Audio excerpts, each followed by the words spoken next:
As Seventh-day Adventists, we traditionally believe that the 10 toes, the 10 horns, and the 10 kings represents 10 Germanic tribes. However, in this 5-part series, I'm going to give you a whole new perspective on these 10 prophetic components, a perspective you've never even heard of before.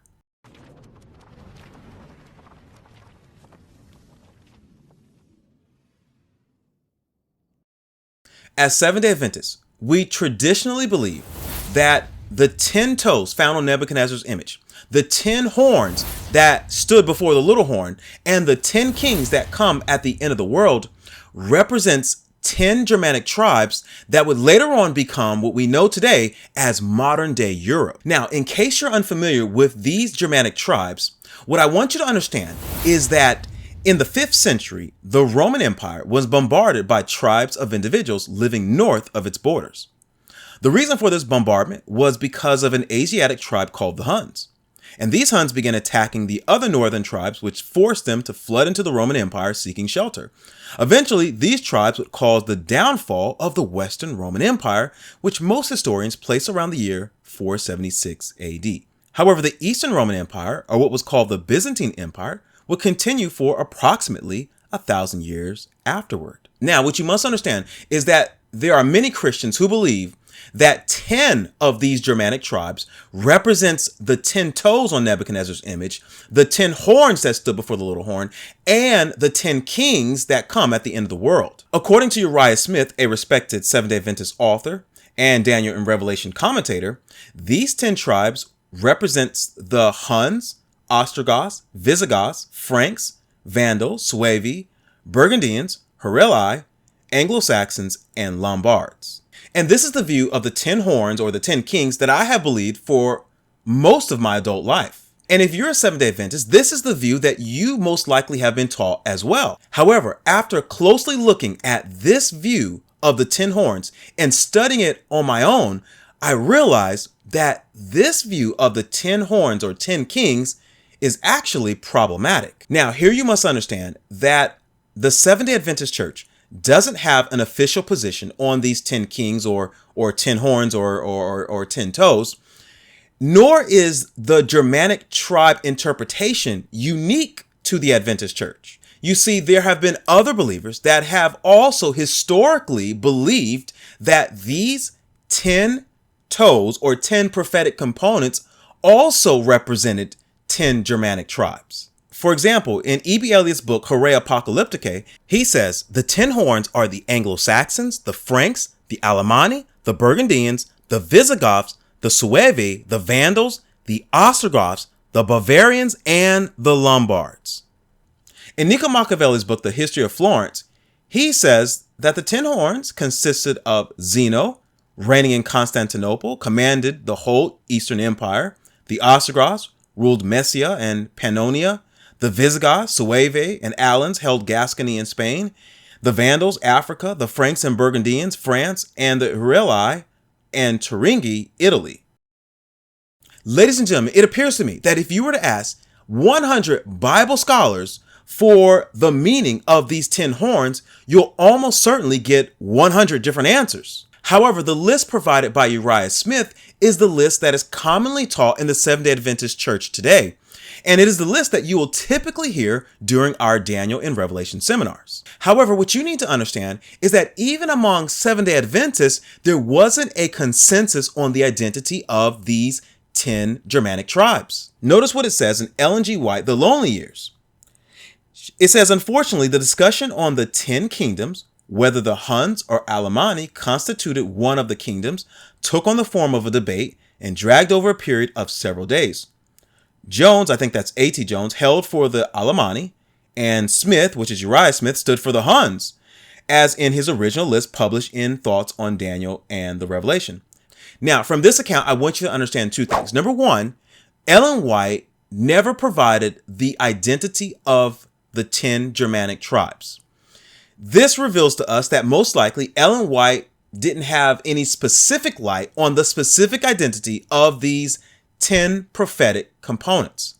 And then number two, even among Seventh-day Adventists, our pioneers, they didn't even have a consensus on the identity of these 10 prophetic components. However, today, most Seventh-day Adventists adheres to Uriah Smith's list of the 10 Germanic tribes, most likely because most churches use his book in order to understand Daniel and Revelation. I don't know about you, but as a Seventh-day Adventist, Uriah Smith's book, Daniel and Revelation, as a matter of fact, I have it right here. This was one of the first books that I had ever read on anything in Daniel and Revelation. And so Uriah Smith, even today, is my favorite author on the prophecies of Daniel and Revelation. So it's logical that his interpretation of the 10 horns is what you would most likely be taught in the Seventh-day Adventist Church. And hence, this is why you believe that Uriah Smith's view is what Seventh-day Adventists believe. But what if I told you that there was another logical interpretation of the 10 horns? An interpretation that you've never even heard before. You see, the way I understand it is the Seventh-day Adventist Church is the remnant, not because we're better than any other denomination, but the remnant who have the spirit of prophecy.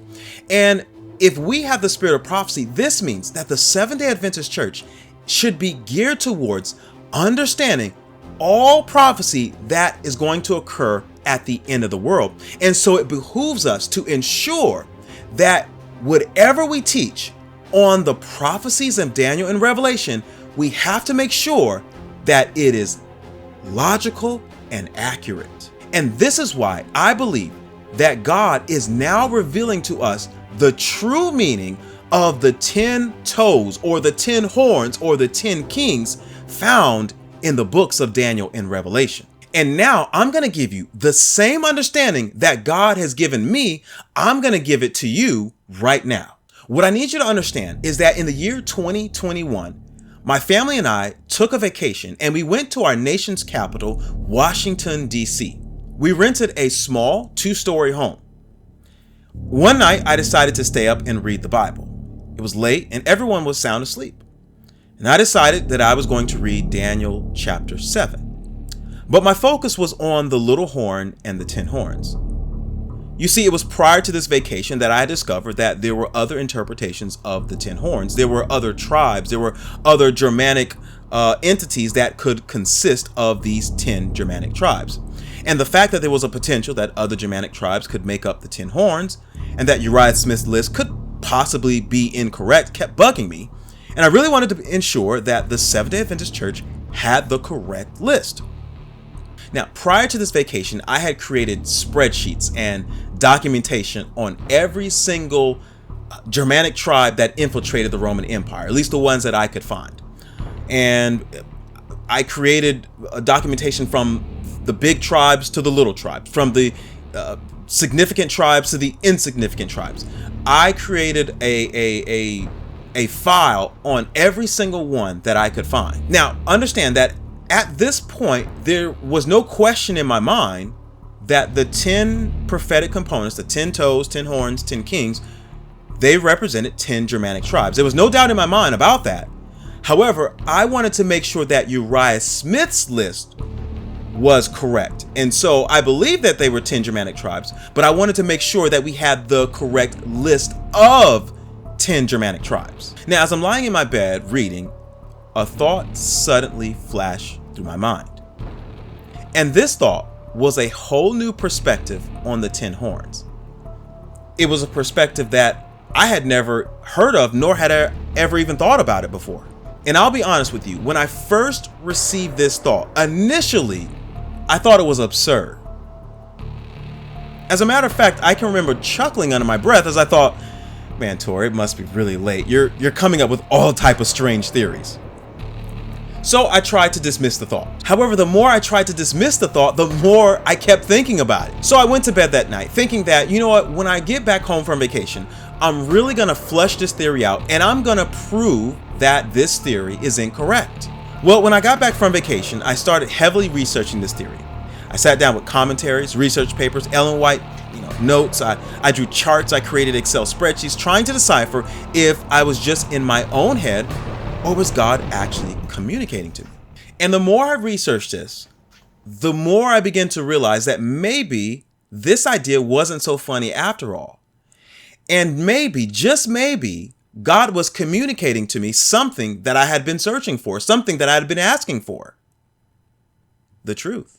Now, before I reveal to you this interpretation of the 10 kings, the 10 horns, the 10 toes, you must understand that even after the initial thought came to me, it still took me for upwards of a year to fully be confident and comfortable with this idea of the 10 prophetic component. In other words, even after receiving the view, it took me some time to fully be confident in this view. And the reason I'm telling you this is because when I reveal this to you in just a moment here, it's going to take you some time as well. It's ironic to me. Not long ago, I had no doubt in my mind that the 10 toes, the 10 horns, the 10 kings were 10 Germanic tribes. But now, as I sit here today, I realize that one thought that God gave me in that little house in Washington, D.C. has totally transformed the way that I see prophecy and the way that I interpret Daniel and Revelation. And without further ado, here is the thought that God, who I believe it was God, planted in my mind. Here is the thought that I initially chuckled over, but here is the thought now that I am now doing a 5-part video on, and I've even written a book about it. Here is the thought that God planted in my mind.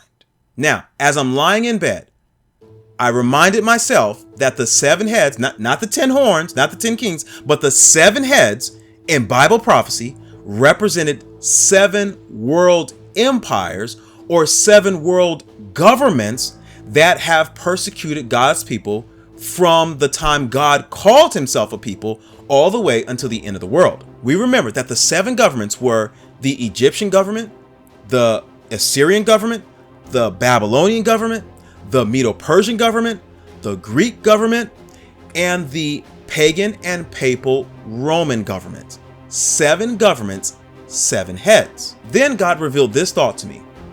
If the heads represents governments and the horns represents kingships, then the 10 horns or 10 toes or 10 kings represents the 10 kingships that have ruled over or ruled through the 7 governments.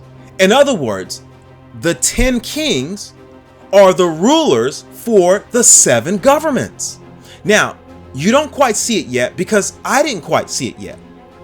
But once I got home and I actually diagrammed this out, I realized what God was trying to tell me. And these 10 kingships that rule these 7 governments are as follows. Number 1, the Egyptian kingship. Number 2, the Assyrian kingship. Number 3, the Babylonian kingship. Number 4, the Median kingship. Number 5, the Persian kingship. Number 6, the Greek kingship, which was just Alexander the Great. And then after Alexander the Great died, remember his empire split into 4 different empires. And then, so you have number 7, the Macedonian kingship. You have number 8, the Asia Minor kingship. You have number 9, the Seleucian kingship. And then finally, number 10, you have the Ptolemaic kingship. In other words, the 7 heads and the 10 horns refer to the same group of entities. One group is referring to the governments of these powers. The other entity, the horns, are referring to the kingships who ruled over these governments. Now remember, when this thought initially came to my mind, I laughed.